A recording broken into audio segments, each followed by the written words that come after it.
어떻게? 어떻게 네가 내 눈앞에 나타나? 언니 죄송해요. 제가 미쳤었어요. 누가 네 언니야? 언니 아니 사장님. 제발 한 번만 살려주세요. 나도 모르게 그만 형부한테 홀린 것 같아. 다시는 사장님 앞에 나타나지 않을게요. 너 그 말 지킬 수 있어? 40대 여성 손하나와 20대 여성 이영미는 머지않아 가해자와 피해자의 얼굴로 다시 마주하게 됩니다. 뒤바뀐 진실, 과연 이들에게 어떤 일이 벌어진 걸까요? 40대 여성 손하나는 자신이 정성껏 운영하는 카페 나눔의 유리창을 닦으며 기분 좋게 하루를 시작했습니다. 남편 변봉태와 20대 초반에 만나 단칸방에서 결혼 생활을 시작했지만 하나는 굳은 일도 가리지 않고 열심히 일하여 40대가 된 지금 어엿한 커피숍 사장이 되었습니다. 남편 변봉태는 그런 하나에게 능력도 가진 것도 없는 남편이라 미안하다며 투박한 손을 잡아주던 든든한 버팀목이었습니다. 매일 아침 카페를 가득 채우는 커피 향은 하나에게 단순한 장사가 아니라 성실하게 살아온 인생의 훈장과도 같았습니다. 하나가 갓 볶은 원두를 기계에 넣으려 할 때 띠링! 익숙한 종소리와 함께 한 여자가 카페 안으로 들어섰습니다. 사장님, 안녕하세요? 오늘도 커피 향이 너무 좋네요. 며칠 전부터 얼굴을 비춘 이영미였습니다. 그녀는 20대 초반으로 먼 곳에서 이 동네로 이사 온 뒤 하루도 빠짐없이 카페 나눔에 들러 환한 미소로 인사를 건네던 싹싹한 단골 손님이었습니다. 연예인 뺨치는 외모에 예의 바른 태도까지 갖춘 영미를 보며 하나는 내심 요즘 젊은 사람 같지 않은 참 예쁜 아가씨라고 생각해 호감을 느끼고 있었습니다. 영미가 주문한 커피를 내오고 하나는 카페 유리문에 아르바이트 구함 종이를 붙였습니다. 분홍 원피스를 입은 영미는 커피를 마시다 말고 현관 쪽으로 다가가 그 종이를 유심히 살폈습니다. 그러더니 조심스럽게 하나에게 다가와 말을 건넸습니다. 사장님, 혹시 제가 여기서 일해봐도 될까요? 사실 제가 카페 아르바이트를 구하고 있었거든요. 사장님 인품도 너무 좋으시고 이 가게 분위기도 너무 좋아서 꼭 여기서 일해보고 싶어요. 진짜 열심히 할 자신 있거든요. 하나는 그런 싹싹한 영미를 보며 옛날 자신이 고생하던 젊은 시절이 겹쳐 보였습니다. 또 커피숍에 자주 찾아와 이것저것 이야기하는 영미가 자식 없이 살아온 하나에게 텅 빈 마음을 채우는 딸 같기도 했습니다. 하나는 흔쾌히 영미를 아르바이트생으로 받아들이기로 결정했습니다. 그날부터 영미는 하나의 커피숍에서 일을 하며 지냈습니다. 하나는 혼자 산다는 영미가 안쓰러워 김장철이면 김치를 넉넉히 담가 보냈고 맛있는 반찬을 하는 날엔 퇴근길 영미의 손에 들려보내며 친동생처럼 아꼈습니다. 영미 또한 하나를 언니라고 부르며 그림자처럼 따랐고 하나는 그런 영미에게 자신의 깊은 속마음과 소소한 일까지 전부 털어놓았습니다. 하지만 그것이 훗날 자신에게 치명적인 독이 될 줄은 그때의 하나는 꿈에도 몰랐습니다. 어느 저녁 얼마 전 실직해 집에서 놀던 남편 봉태가 카페에 왔습니다. 하나의 남편 봉태를 보며 영미의 눈빛이 묘하게 반짝였습니다. 하나가 두 사람을 서로 소개해주자 영미는 수줍은 듯 고개를 숙이면서도 봉태의 눈을 빤히 응시하며 인사를 건넸습니다. 안녕하세요. 언니한테 말씀 정말 많이 들었어요. 실물이 훨씬 더 멋지시네요. 봉태는 낯선 젊은 여자의 노골적인 칭찬에 당황하며 뒷머리를 극적였지만 입가에는 묘한 미소가 번졌습니다. 그 후로 영미와 봉태의 사이는 뭔가 끈적한 분위기가 조금씩 만들어지고 있었습니다. 하나가 잠시 창고로 들어간 사이 영미는 봉태가 마실 커피잔을 건네며 봉태의 손가락 끝을 아주 느리게 그리고 노골적으로 스쳤습니다. 사장님, 커피가 좀 뜨거우니까 조심해서 드세요. 제 마음처럼요. 장난치듯 살짝 윙크하는 영미를 보며 봉태의 심장은 불규칙한 박자로 뛰기 시작했습니다. 그렇게 평화롭던 커피숍은 위험한 침입자가 본 모습을 드러내려 하고 있었습니다. 어느 오후 커피숍이 한산해졌을 때였습니다. 하나는 은행 업무를 보러 잠시 자리를 비우게 되었습니다. 카페 안에는 이영미와 변봉태 둘만 남았습니다. 카페 안에는 느릿한 브루스 음악이 깔렸습니다. 봉태는 괜히 카운터에서 영수증만 들춰보았지만 시선은 자꾸만 홀을 닫고 있는 영미의 가느다란 뒷모습으로 향했습니다. 그런 봉태에게 영미가 창고 쪽을 바라보며 말했습니다. 사장님, 저 좀 도와주실 수 있어요? 뭔데? 위에 있는 원두 박스가 너무 무거워서요. 봉태는 무심한 척하며 창고 안으로 들어갔습니다. 그리고 영미가 손가락질하는 선반 위 박스를 꺼내려 팔을 뻗는 순간이었습니다. 사장님, 뒤에서 따뜻한 체온이 닿았습니다.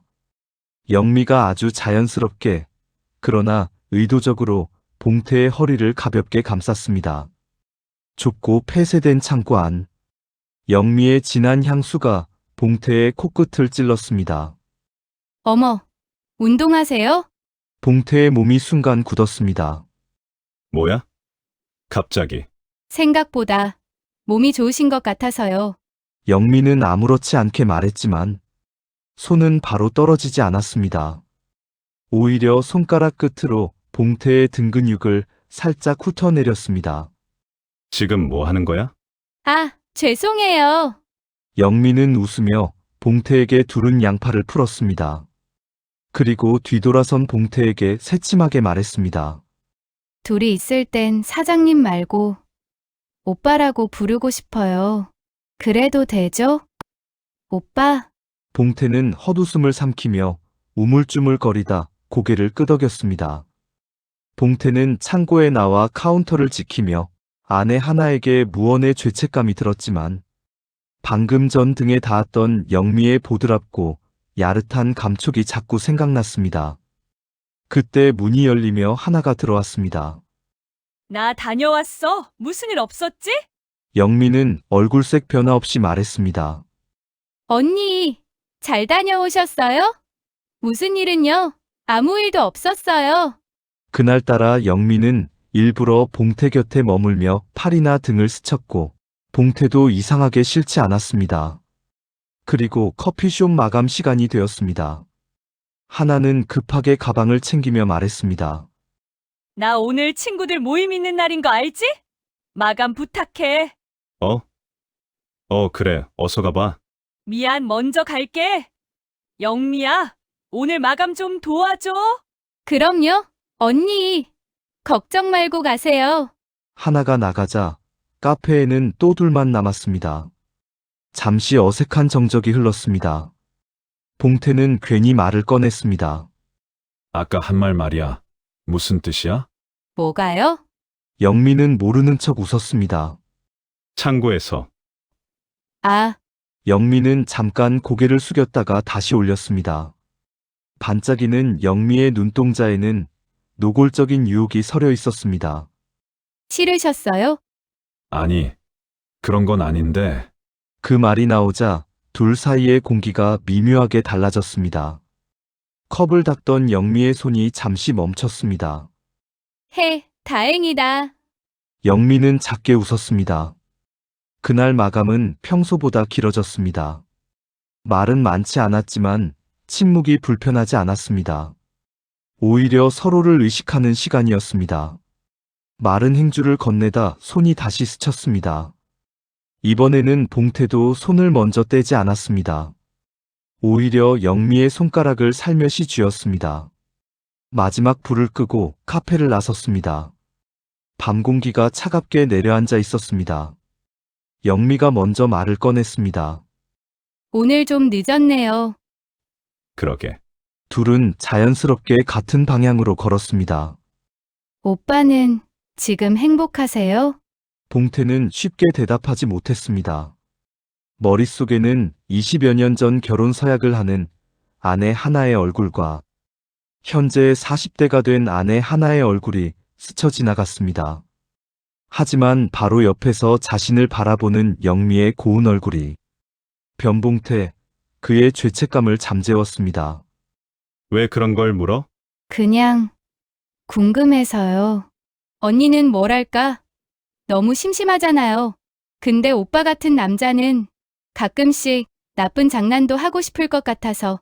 봉태는 시선을 돌렸지만 입가에는 묘한 미소가 번져 있었습니다. 잠시 후 영미가 걸음을 멈췄습니다. 같이 할래요? 작은 골목 안쪽 모텔 간판이 보였습니다. 번쩍이는 네온사인 불빛이 봉태의 마음을 두근거리게 했습니다. 봉태의 눈이 흔들렸습니다. 그래도 이건 좀 왜요? 그냥 장난치는 건데. 영미는 봉태에게 한 발짝 더 다가섰습니다. 그리고 봉태의 코앞까지 얼굴을 밀어넣었습니다. 들어가기 무서우세요? 봉태의 숨이 거칠어졌습니다. 이건 아닌 것 같은데. 맞아요. 아닌 거. 영미는 웃으며 고개를 끄덕였습니다. 그래도 심심한 것보다 재밌잖아요. 언니는 죽을 때까지 모를 거예요. 우리 둘만의 비밀이니까. 짧은 침묵. 봉태는 눈을 감았다가 다시 떴습니다. 그는 알고 있었습니다. 이 발걸음을 떼는 순간 자신은 돌아올 수 없는 강을 건너게 된다는 것을. 하지만 영미의 달콤한 향기는 독이 든 성배처럼 그를 집어삼켰습니다. 결국 봉태는 발걸음을 옮겼습니다. 완전한 그의 삶이 깨지는 순간이었습니다. 선은 이미 넘어갔습니다. 나눔 카페의 공기는 예전과 완전히 달라져 있었습니다. 하나가 설거지를 하거나 원두를 정리하며 정신이 없을 때 영미와 봉태의 은밀하고도 노골적인 시그널이 오갔습니다. 특히 하나가 잠시 커피숍을 비우면 영미와 봉태는 슬쩍 창고로 들어가 CCTV를 피해 입을 맞추었습니다. 시간이 지나자 영미는 더 대담해져 갔습니다. 하나가 보는 앞에서 일부러 봉태의 얼굴에 뭐가 묻었다며 터치를 하기도 했습니다. 봉태는 아내에 대한 죄책감에 밤잠을 설치면서도 낮이 되면 영미가 귓가에 대고 속삭이는 오빠라는 금지된 호칭 한마디에 모든 이성을 잃고 말았습니다. 그러던 어느 평온한 오후였습니다. 밖에는 따스한 햇살이 내리쬐고 카페 안에는 하나가 가장 좋아하는 잔잔한 클래식 음악이 흐르고 있었습니다. 봉태는 지방에 있는 친구 아버지가 돌아가셨다며 어제부터 집을 비워 하나 혼자 커피숍에 있었습니다. 그때 하나에게 전화 한 통이 걸려왔습니다. 오후에 출근해야 할 영미였습니다. 하나는 핸드폰 화면을 보고 의아했습니다. 일반 통화가 아닌 영상 통화였기 때문입니다. 어두컴컴한 조명 아래 낯선 호텔의 하얀 시트가 깔린 침대 위. 그곳에 이영미가 샤워 가운 차림에 나른한 표정으로 누워 있었습니다. 어머? 언니, 전화 받았네? 영미의 목소리는 평소의 싹싹함은 온데간데 없이 비웃음만 섞여 있었습니다. 하나는 당황하며 떨리는 목소리로 물었습니다. 영미 너 지금 어디야? 목소리가 왜 그래? 영미는 대답 대신 입가에 묘한 미소를 띄우며 카메라 각도를 천천히 옆으로 돌렸습니다. 그곳에는 한 남자가 깊은 잠에 빠져 영미 곁에 누워 있었습니다. 하나는 순간 숨이 멎는 것 같았습니다. 20년을 보았던 등과 어깨의 곡선, 그리고 옆모습. 바로 하나의 남편 변봉태였습니다. 그는 자신에게 무슨 일이 일어나는지도 모른 채 무방비하게 잠들어 있었습니다. 언니 미안. 오늘 출근 못할 것 같아서. 오빠도 마찬가지고. 오빠가 나랑 노느라 너무 지쳤나 봐. 코까지 골면서 자네? 언니가 매일 내려준 커피보다 내가 훨씬 더 뜨겁고 향기롭대. 하나의 다리가 풀려 자리에 털썩 주저앉았습니다. 눈앞이 캄캄해지고 심장이 입 밖으로 튀어나올 것만 같았습니다. 화면 속 영미는 잠든 봉태의 얼굴을 쓰다듬으며 화면 너머의 하나에게 도발하듯 미소를 지었습니다. 이게 다 뭐야? 너희 지금 제정신이야? 변봉태! 당신 거기서 지금 뭐 하는 거냐고! 하나의 처절한 절규에 영미는 오히려 쾌감을 느끼는 듯 깔깔거리며 웃음을 터뜨렸습니다. 언니 너무 소리 지르지 마. 오빠 안 깨. 어제 한숨도 못 잤거든. 그러게 남편 관리 똑바로 했어야지. 오빠는 언니가 너무 뻔하대. 내 살냄새가 훨씬 좋다는데 어떡해. 영미는 봉태의 목에 팔을 감아 끌어당기며 카메라를 향해 도발적인 미소를 지었습니다. 이제 끊을게. 나도 너무 피곤해서 한숨 자려고. 화면이 툭 끊겼습니다. 카페 안에서 하나의 짐승 같은 절규가 울렸습니다. 손에 잡히는 대로 커피잔을 내던졌습니다. 쨍그랑 소리를 내며 박살나는 잔들은 마치 하나의 찢겨나가는 마음 같았습니다. 20년간 믿고 의지했던 남편, 그리고 손 하나라는 한 여자의 삶 자체가 그 영상 통화 한 통에 산산조각이 나버린 순간이었습니다. 창밖의 햇살은 여전히 눈부셨지만 하나의 세상은 칠흑 같은 어둠 속으로 가라앉고 있었습니다. 카페 나눔은 더 이상 평화롭지 않았습니다. 깨진 커피잔의 파편을 치우는 하나의 손은 떨고 있었습니다. 빗자루 끝에 걸리는 유리 조각들이 마치 자신의 찢겨나간 자존심 같아 하나는 차라리 손가락이 베어 피가 나길 바랬습니다. 영상통화는 단순한 배신이 아니라 그녀의 삶 전체를 송두리째 뒤흔든 재앙이었습니다. 남편 변봉태는 그날 이후 연락도 되지 않고 얼굴조차 비추지 않았습니다. 죽을 죄를 지었다는 비겁한 회피인지 아니면 영미와 도피한 것인지 알 길 없는 그의 부재가 하나를 더 비참하게 만들었습니다. 20년을 믿고 산 남편이 자신을 지옥으로 밀어넣고는 정작 본인은 비겁하게 숨어버린 현실에 하나는 목이 메었습니다. 며칠 뒤 카페 문이 열리고 이영미가 아무 일도 없었다는 듯 들어왔습니다. 영상 속에서 사악하게 웃던 그 악마 같은 얼굴은 온데간데 없고 화장기 하나 없는 초췌한 몰골이었습니다. 하나는 차가운 눈으로 그녀를 응시했습니다. 그리고 하나의 손이 허공을 가르며 영미의 뺨을 후려쳤습니다. 짝! 매서운 파열음이 카페 안에 울려 퍼졌습니다. 뺨을 맞은 영미는 떨리는 손으로 자신의 뺨을 감싸 쥐었습니다. 하나의 숨소리가 거칠어졌습니다. 어떻게 네가 내 눈앞에 나타나? 하나의 호령에 영미는 그대로 바닥에 엎드렸습니다. 무릎을 꿇고 하나의 바지가랑이를 붙잡으며 통곡하기 시작했습니다. 하나 언니 죄송해요. 내가 미쳤었나 봐. 누가 네 언니야? 언니. 아니 사장님. 제발 한 번만 살려주세요. 나도 모르게 그만 형부한테 홀린 것 같아. 내가 미쳤었나 봐. 영미는 빌고 빌었습니다. 다시는 봉태를 만나지 않겠다는 말과 이 동네에는 얼씬거리지 않겠다는 약속을 했습니다. 하나는 피가 거꾸로 솟는 분노에 영미를 끌고 다니며 동네방네 망신을 주고 싶었지만 차마 그러지는 못했습니다. 그 이유는 하나는 자신의 남편 봉태와 아직 이야기를 나누지 못했고 자신의 카페가 더러운 가십의 중심이 되는 것이 마음이 걸렸습니다. 하나는 경멸하듯 영미에게 소리질렀습니다. 왜 그랬어? 도대체 왜? 하나는 무릎 꿇은 미경의 어깨를 흔들며 닥그쳤습니다. 무너져 내리는 하나의 목소리에 영미는 고개를 숙인 채 어깨를 들썩이며 울음을 터뜨렸습니다.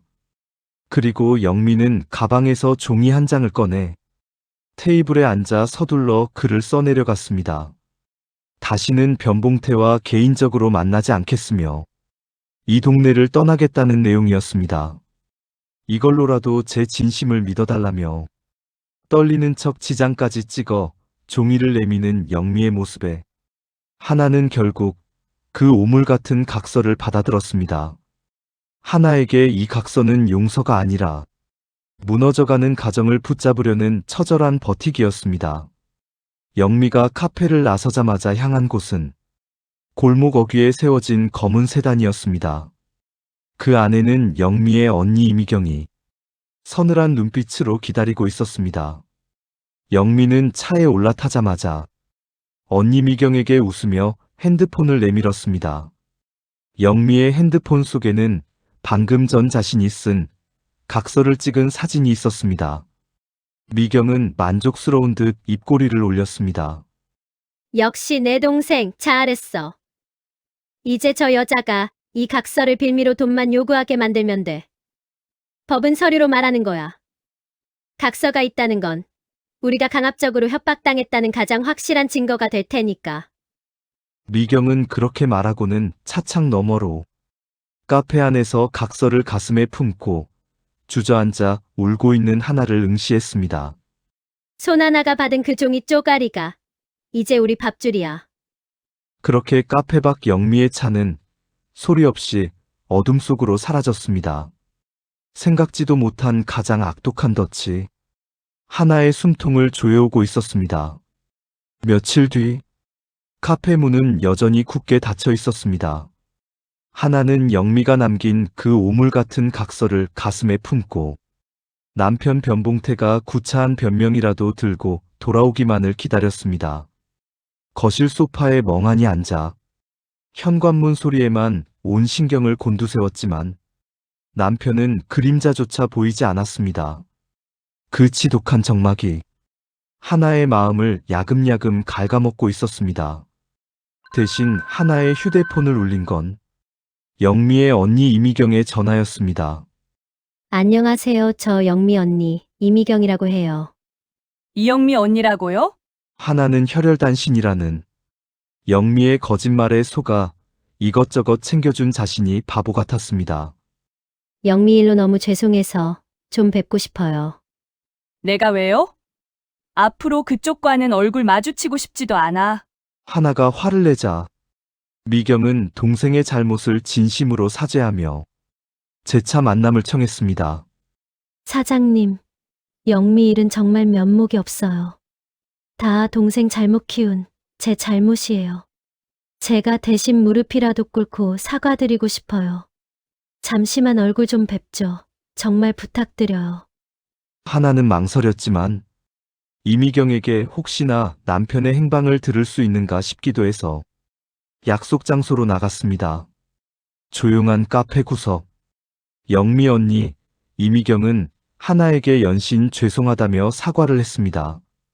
하나도 영미가 잘못한 일을 언니가 와서 저렇게 비는 모습을 보고 마음이 조금은 누그러져 갔습니다. 미경이 그런 하나의 눈치를 살피더니 두꺼운 돈 봉투 하나를 테이블 위에 슬며시 올려두었습니다. 동생이 그날 이후로 방에 틀어박혀 너무 무서워 떨고 있어요. 또 이 동네를 떠나야 한다는데 당장 갈 곳도 없어요. 이거 영미가 그동안 모은 돈이랑 제가 좀 보탠 거예요.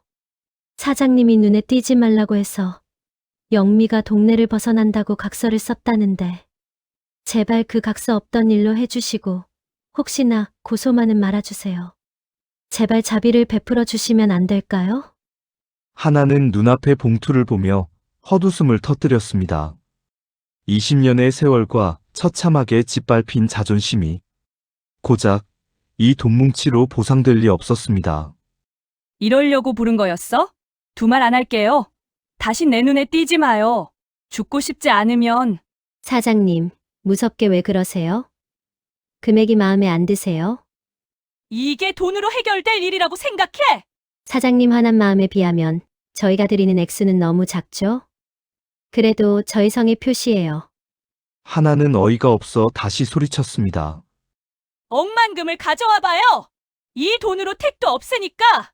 그래도 좀 봐주세요. 저희가 사정이 어렵지만 조금 더 드릴 수 있어요. 참나. 그래서 얼마나 주려고? 얼마나? 돈을 더 드리지 않으면 혹시 각서를 돌려주지 않는다는 소리신가요? 각서를 왜 돌려줘? 열받게 하면 당신도 내가 가만두지 않을 거야. 각서. 너희가 무서워하는 그 각서 내가 이 동네에 뿌릴 거야. 그 순간 이미경의 슬픈 척하던 눈빛이 순식간에 독사처럼 서늘하게 변했습니다. 그녀는 테이블 밑에서 녹음 중인 휴대폰을 슬쩍 확인하며 마치 각본을 읽듯 소리를 높이기 시작했습니다. 그러니까 이 돈이 부족하다는 말씀이시죠? 영미가 각서까지 쓰고 무릎 꿇고 빌었는데도 더 큰 돈을 가져오지 않으면 억지로 쓴 각서를 세상에 뿌리겠다고 협박하시는 거고요? 뭐라고? 지금 무슨 말을 하는 거야? 누가 협박을 했다고? 이미경은 눈 하나 깜짝하지 않고 말을 이었습니다. 사장님이 우리 영미 뺨 때리고 각서 쓰게 한 거 맞잖아요. 폐쇄된 카페에서 각서 강요한 거. 그거 다 공갈 협박인 거 아시죠? 우린 좋게 합의금 드리고 조용히 끝내려는데 사장님이 죽이네 어쩌네 하며 지금 거절하신 거잖아요. 이 돈이 부족해서 돈을 더 받으려고. 이미경은 기다렸다는 듯 가방에서 미리 작성해온 고소장을 꺼내 보였습니다. 그곳엔 공갈 및 협박이라는 무시무시한 단어가 적혀 있었습니다. 합의금 봉투는 여기 둘게요. 가져가든 말든 그건 사장님 마음이지만 경찰서에선 다르게 보겠죠. 불륜 피해자가 아니라 불륜을 빌미로 어린 여자에 등쳐먹으려 한 질 나쁜 협박범으로요. 이미경은 웃으며 자리에서 일어났습니다. 하나가 붙잡고 있던 각서는 이제 진심 어린 사과의 증거가 아니라 이미경이 주장하는 강압과 협박의 결정적인 증거물로 교묘하게 둔갑해 있었습니다.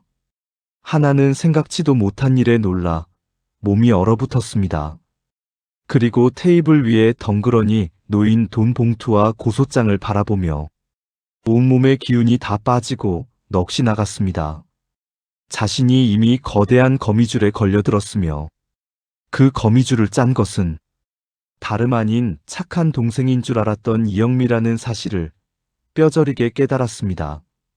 며칠 뒤 카페 나눔의 문이 다시 열렸습니다. 하나는 텅 빈 가슴을 부여잡고 억지로 앞치마를 둘렀습니다. 여기서 무너지면 정말 미경의 뜻대로 될 것 같아 정신줄을 다 잡고 카페 영업을 시작했습니다. 하지만 하나는 몰랐습니다. 미경이 이미 동네 맘카페와 부녀회에 어린 아르바이트생을 불륜녀로 오해하여 감금하고 폭행해서 강제로 각서를 쓰게 하고 돈을 뜯으려고 한다는 헛소문을 퍼뜨린 것을 평소 정답게 인사하던 단골 손님들이 하나의 눈을 피하며 수군거렸습니다. 따뜻했던 커피숍 분위기가 찬물을 끼얹은 것처럼 냉랭하게 얼어붙었습니다. 그때 딸랑이는 종소리와 함께 우체국 집배원이 카페 안으로 들어왔습니다. 손하나 씨, 계세요? 등기입니다. 바쁘게 커피를 내리던 하나가 고개를 들었습니다. 아, 네, 저예요. 거기 카운터 위에 올려두고 가세요. 하지만 집배원은 움직이지 않고 단호하게 말했습니다. 안 됩니다. 수사기관에서 보낸 특별 송달이라 본인이 직접 수령하고 서명하셔야 합니다. 카페 안의 소음이 순식간에 잦아들었습니다. 손님들이 고개를 들어 하나를 쳐다보기 시작했습니다. 하나는 당황하며 서둘러 사인을 하고 봉투를 낚아채듯 받아들었습니다. 봉투 속에는 공갈 및 강요 혐의로 인한 피의자 출석 요구서가 들어 있었습니다. 하나는 어이가 없어 실소가 나왔습니다. 정말이었나 봐. 여기 여사장이 남편 바람 피운다고 오해해서 알바생 때린 거. 돈도 내놓으라고 협박까지 했다던데? 무서워서 여기 커피 마시겠어? 옆 테이블 손님의 낮은 웅성거림이 하나의 등을 날카롭게 찔렀습니다. 공들여 쌓아온 카페의 명성이 추잡한 불륜 스캔들과 폭행 협박범이라는 낙인 아래 처참히 무너지는 소리였습니다. 며칠 뒤 미경이 함정처럼 던져두고 간 돈 봉투를 경찰 조사에 제출하고 집에 돌아온 하나는 불 꺼진 거실에 멍하니 앉아 있었습니다. 그때 남편 변봉태에게 전화가 걸려왔습니다. 당신 어디야? 지금 제정신이야? 여보, 일단 진정하고 내 말 좀 들어봐. 진정? 지금 뚫린 입이라고 진정이라는 소리가 나와? 나 오늘 경찰서까지 다녀왔어. 당신 다 알고 있지? 그 각서 영미가 잘못했다고 빌면서 직접 쓴 거잖아. 당신이 증인으로 말해줘. 당신이 말 한마디만 해주면 되잖아. 하나의 말을 가로막으며 변봉태가 소리를 쳤습니다. 하나야, 영미가 지금 정신적으로 너무 힘들어해. 당신 무서워서 벌벌 떨고 있다고. 이러다 사람 죽겠어. 배신감에 온몸에 털이 쭈뼛 서는 기분이었습니다. 뭐? 누가 누구를 무서워해? 당신 지금 제정신이야? 그리고 아직도 그 여자애랑 붙어 있어? 봉태의 목소리가 적반하장으로 변했습니다. 그날 당신이 너무하긴 했잖아. 뺨 때렸다며. 각서도 당신이 겁주니까 영미가 억지로 쓴 거 아니야. 그 여자의 말을 믿는 거야? 내가 돈 뜯는다고? 당신 정말 돌았어? 그러자 봉태가 하나를 달래듯 말했습니다. 좋은 게 좋은 거잖아? 그냥 좋게 합의해주고 끝내자. 제발. 하나의 손에서 휴대폰이 힘없이 미끄러지며 떨어졌습니다. 믿었던 남편의 입에서 나온 건 위로가 아니라 졸지의 가해자가 된 아내를 향한 차가운 비수였습니다. 한편 미경과 영미는 어느 한 술집에서 건배를 하고 있었습니다. 언니, 대박! 진짜 우리 꽁돈 생기는 거야? 영미가 신이나 묻자 미경은 깔깔거리며 웃었습니다. 이제 시작이야. 사람 하나 사회적으로 매장하는 거 생각보다 쉬워. 그 여자가 강요했다고 계속 몰아세우면 장땡이야. 그렇게 하나는 함정의 가장 깊은 곳에서 홀로 처절한 싸움을 준비해야 했습니다. 며칠 후 하나는 망연자실했습니다. 하루 종일 손님이 한 명도 오지 않았습니다. 동네에 하나를 두고 이상한 소문이 퍼진 것 같았습니다. 어느새 저녁이 되고 하나는 불 꺼진 카페에 멍하니 앉아 있었습니다. 그때 며칠째 행방이 묘연했던 봉태가 초췌하다 못해 넋이 나간 몰골로 카페 문을 열고 들어왔습니다. 그는 하나를 보자마자 바닥에 털썩 무릎을 꿇고 아이처럼 엉엉 울기 시작했습니다. 그 기과한 울음소리가 카페 안의 정막을 깨뜨렸습니다. 여보, 미안해. 내가 정말 죽을 죄를 지었어. 얼굴 볼 낯이 없다는 거 아는데. 나 좀 살려줘. 그년들 영미랑 그 언니 이미경이 뭐라는 줄 알아? 나를 성폭행범으로 고소하겠대. 이게 무슨 일인지 모르겠어. 나 정말 어떡해? 하나는 짐승처럼 울부짖는 남편을 내려다보았습니다. 가정을 파탄낸 죄책감이나 아내에 대한 미안함 때문이 아니라 오로지 본인이 감옥에 갈까봐 걱정하는 추악한 모습을 보자 하나는 화낼 기운조차 남지 않았습니다. 지금 그게 나한테 할 말이야? 며칠 전에는 나한테 영미가 무서워한다고 내가 너무한 거 아니냐고 했잖아. 날 손가락질하며 협박범 취급하던 입으로 지금 살려달라고 빌어? 미안해. 내가 머리가 돌았었나 봐. 이미경이 그러더라고. 합의금 5천만 원 안 주면 영미가 강간당했다고 신고해서 나를 평생 감옥에서 썩게 하겠대. 영미는 연락도 안 받고 억울해 미치겠어. 내가 성폭행범이라니 말도 안 돼. 변봉태의 억울하다는 말에 하나는 기가 막혔습니다. 며칠 전에는 영미 그 애 편을 들더니 이제 와서 뭐라고. 억울해. 뭐가 억울해? 미안해. 그래도 남편이 누명을 쓰게 생겼잖아. 마지막으로 만난 며칠 전에는 영미랑 웃으면서 여행 다녀왔단 말이야. 이것 좀 봐봐. 봉태가 벌벌 떠는 손으로 내민 휴대폰 속에는 차마 눈뜨고 보기 힘든 것들이 담겨 있었습니다. 동영상 속 영미는 봉태의 목을 감싸 안으며 오빠 사랑해, 우리 영원히 함께하자라고 간드러지게 속삭이고 그의 볼에 진하게 입을 맞췄습니다.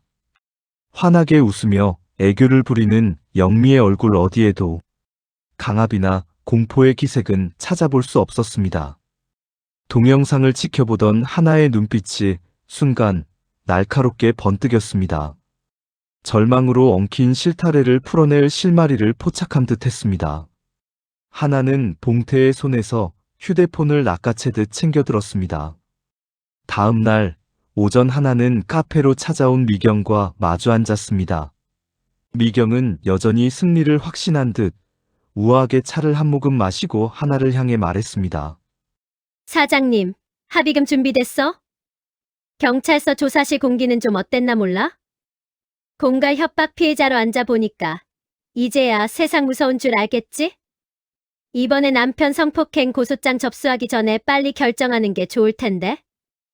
이제 보니 너희 자매가 다 짜고 치는 거구나? 뭐라는 거야? 우리 영미가 겪은 그 끔찍한 수치심, 돈으로도 보상이 안 되겠지만 이 정도로 끝내주는 걸 고맙게 알아야지, 안 그래? 하나는 미경을 쏘아보았습니다. 하나는 천천히 휴대폰을 꺼내 재생 버튼을 눌렀습니다. 동영상 속에서 영미가 봉태에게 매달리며 콧노래를 부르고 사랑을 고백하는 적나라한 소리가 조용한 카페 안에 울려 퍼졌습니다. 미경의 여유롭던 얼굴이 순식간에 흑빛으로 변하며 찻잔을 든 손이 미세하게 떨리기 시작했습니다. 뭔 합의금? 아니 성폭행 피해자가 가해자 볼에 뽀뽀하며 사랑한다고 속삭이니? 당신 동생이 내 남편한테 좋다고 매달리는 이 동영상 방금 담당 형사님께 증거로 제출하고 왔거든. 하나는 미경의 눈을 똑똑히 쳐다보며 당당하게 외쳤습니다. 불륜 저질러 놓고 성폭행으로 거짓 신고해서 돈 뜯어내려 한 거. 이거 무고죄의 공갈 미수인 거 알지? 담당 형사가 이 영상 보면 이제 피의자가 누가 될지 기대되지 않아?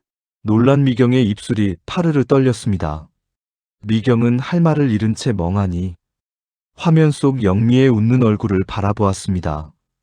자신들이 설계한 함정에 스스로 발을 헛디딘 꼴이었습니다. 하나는 미경을 향해 카페가 떠나가라 소리를 쳤습니다. 나가! 내 카페에서 더러운 냄새 나니까! 조만간 법정에서 보자고! 너희 자매! 사람 잘못 건드렸어! 이제부터는 당한 만큼 돌려주는 손 하나의 처절한 심판이 시작될 차례였습니다. 며칠 뒤 경찰서 대질 신문실의 공기는 면도날처럼 날카로웠습니다.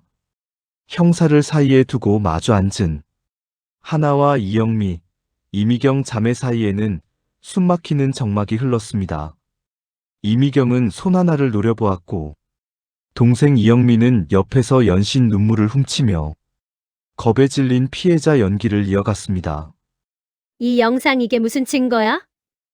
내 동생은 이 남자가 무서워서 억지로 웃어준 거라고. 당신이 카페에서 내 동생 감금하고 뺨 때려서 각서 쓰게 한 건 변하지 않는 사실이잖아. 미경은 오히려 목소리를 높이며 형사 앞에서 하나를 폭행 및 강요죄로 처벌해야 한다고 소리를 질렀습니다. 영미 또한 고개를 숙인 채 사장님이 너무 무서워서 시키는 대로 했다며 울음을 터뜨렸습니다. 하나는 그 역겨운 연극을 보며 동생처럼 아꼈던 아이가 눈앞에서 내뱉는 거짓말에 치가 떨렸습니다. 이미경, 당신이 합의금 조로 요구한 5천만 원! 그거 우리 남편 성폭행으로 고소 안 하는 조건으로 요구한 거. 그때 내가 녹음 안 한 줄 알았나 본데 여기 다 들어있습니다. 하나가 테이블 위에 놓은 녹음기에서 미경의 서늘한 목소리가 흘러나왔습니다. 합의금 5천 가져와. 안 그러면 네 남편 강간범으로 매장할 테니까. 각서도 있으니 빼도 박도 못해. 취조실 안이 순식간에 찬물을 끼얹은 듯 조용해졌습니다. 불륜 피해자로서 사과를 요구하며 각서를 받은 하나의 행위는 정당한 권리 행사로 볼 여지가 컸지만 이를 빌미로 존재하지도 않는 성폭행 무고를 기획하고 거액을 요구한 미경의 행위는 명백한 공갈 미수였습니다. 미경의 눈동자가 갈 곳을 잃고 파르르 떨리기 시작했습니다. 형사가 차가운 눈빛으로 서류를 넘기며 쐐기를 박았습니다. 이미경 씨 동생 이영미 씨. 제출된 여행지 영상과 두 분이 나눈 메시지. 기록들을 검토해보니 강압적인 정황보다는 상호 합의에 의한 관계로 보이는 객관적 증거들이 많습니다. 이거 언니랑 짠 거 아닙니까? 무고의 공갈 공범으로 구속영장 신청될 수도 있어요. 그러자 놀라운 광경이 벌어졌습니다. 끝까지 자매애를 과시하던 두 사람의 금이 가기 시작한 것입니다. 동생 영미가 갑자기 울음을 멈추고 소리를 질렀습니다. 언니가 시켰잖아. 언니가 남자 꼬셔서 돈 뜯자고 먼저 그랬잖아. 형사님, 저는 정말 시킨 대로 했어요. 언니가 시킨 대로요. 멍청한 년 조용히 해. 이 기집애가 어디서 거짓말이야? 네가 이 남자랑 좋아서 붙어먹어 놓고 이제 와서 언니 탓을 해? 내가 먼저 나한테 도와달라고 했잖아. 두 자매는 형사 앞에서 추악한 폭로전을 이어갔습니다.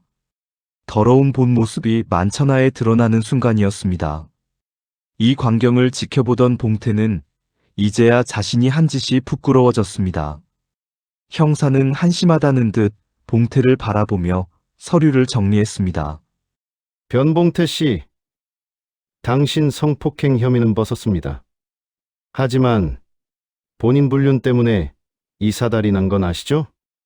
몇 시간 뒤 조사를 마치고 나온 미경은 경찰서 복도에서 하나를 쏘아보며 발악하듯 외쳤습니다. 손하나, 너 좋아하지 마. 재판 가면 우리가 이겨. 각서 쓴 거 협박이라고 하면 그만이야. 하나는 평온한 모습으로 미경과 영미를 쳐다보며 말했습니다. 그래, 법대로 해.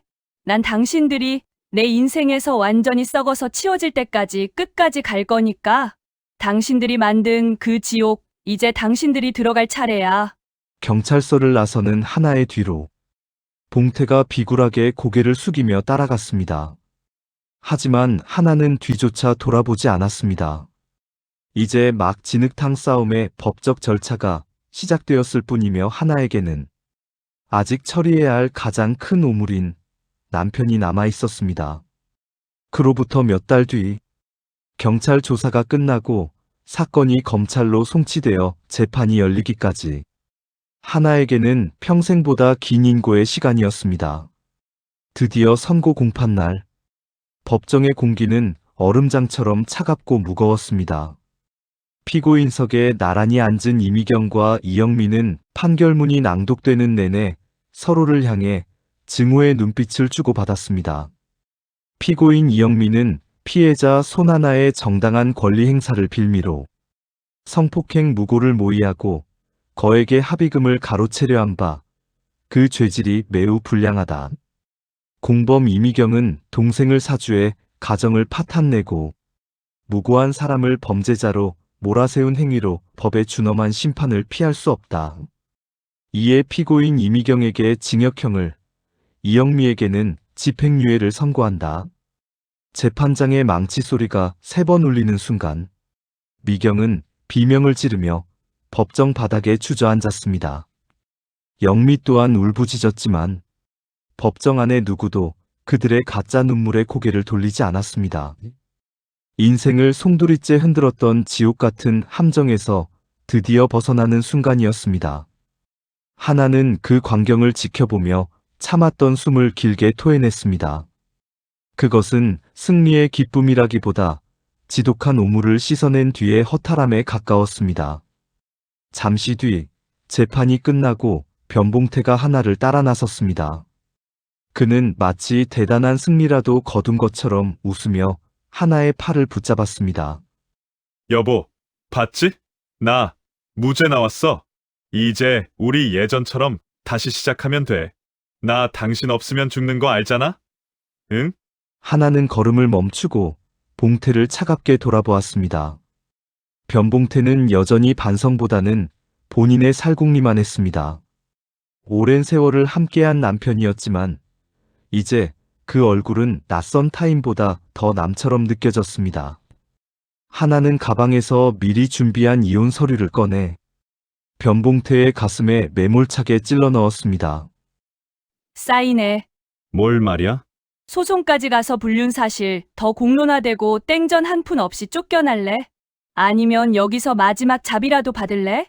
당신이 증거를 준 건 나를 위해서가 아니라 네가 감옥 가기 싫어서였겠지.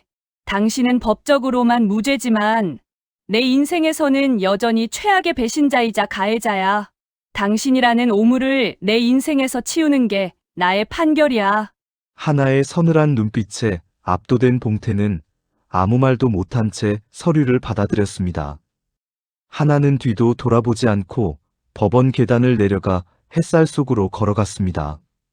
등 뒤에서 변봉태가 울음을 터뜨리며 하나를 부르는 소리가 들렸지만 하나에게는 더 이상 의미 없는 소음일 뿐이었습니다. 1년 후, 좁고 어두운 고시원 방. 좁은 방 안에서 봉태는 퉁퉁 부른 컵라면을 휘젓고 있었습니다. 변봉태는 일자리를 구하기 위해 채용 사이트를 뒤지다 동네 커뮤니티에 올라온 글을 보게 되었습니다. 꽃뱀 자매가 설계한 덫에 제대로 걸린 유부남. 내용은 변봉태의 이야기였습니다. 댓글은 변봉태를 질타하는 내용으로 가득했습니다. 봉태는 멍하니 노트북 화면을 응시하다 컵라면, 국물 위로 뜨거운 눈물을 툭 떨어뜨렸습니다. 한편 도심의 햇살이 가장 잘 드는 통창 너머로 새로 오픈한 하나의 커피숍 간판이 빛나고 있었습니다. 하나의 커피숍은 평일 오후임에도 손님들로 북적였고 하나는 웃으며 여유롭게 매장을 살폈습니다. 하나는 자신이 직접 내린 진하고 고소한 커피 한 잔을 들고 창밖을 향해 조용히 의조렸습니다. 이제야 진짜 내 커피 향이 나네. 카페 안을 가득 채운 그 향기 속에서 하나는 처음으로 아무런 그늘 없이 환하게 웃었습니다. 그것은 지옥 같은 함정을 빠져나온 여자 하나의 눈부신 완전한 독립선언이었습니다. 지금까지 이야기를 들어주셔서 감사합니다. 세상의 모든 이야기, 스토리 프린스